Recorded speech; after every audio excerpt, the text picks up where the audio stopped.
Hello guys, good morning.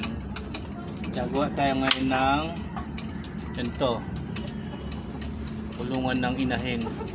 So yung inahin ko guys, nangangain ng itlog. Hindi ko alam kung maganda tong drawing ko.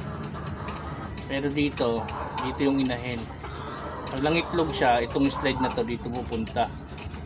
Kasi nagtingin ako sa online, nasa nasa tuto yung isang piraso ng ganong kulungan. Sabi ko gagawa na lang akong kahoy. Meron naman tayo mga kahoy.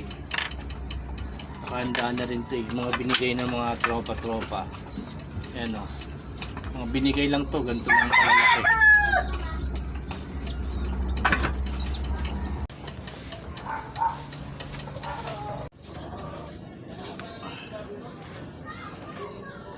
Ayan guys, sinabot na tayo ng gabi.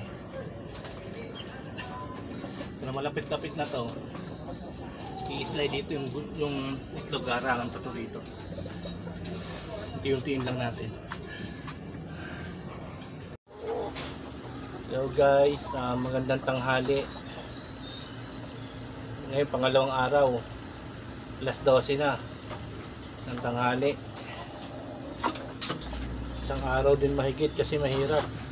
Ito na yung ginawa natin na sinasabi ko na kasi nangangain yung lock natin. Ito plastic lang to na itlog. Dito dapat babagsak yan. Ayan, dito babagsak.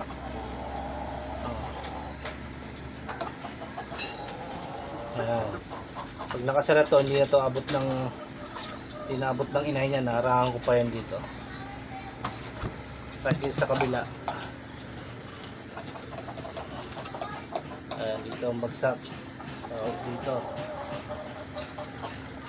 nangangain na itlog, hindi na nila makakain yan, malayo na ito kasi magaan to plastic lang tong itlog na to, kaya nai-stuck pa dun, gulong pa yun dapat dito tayo kukuha ng itlog.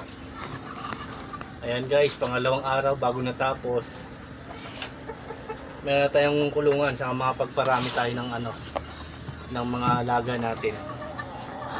Pag mga ganyan na hindi naglilimlim, meron na tayong incubator, meron din tayong paitlogan. Ayan guys, tapos na.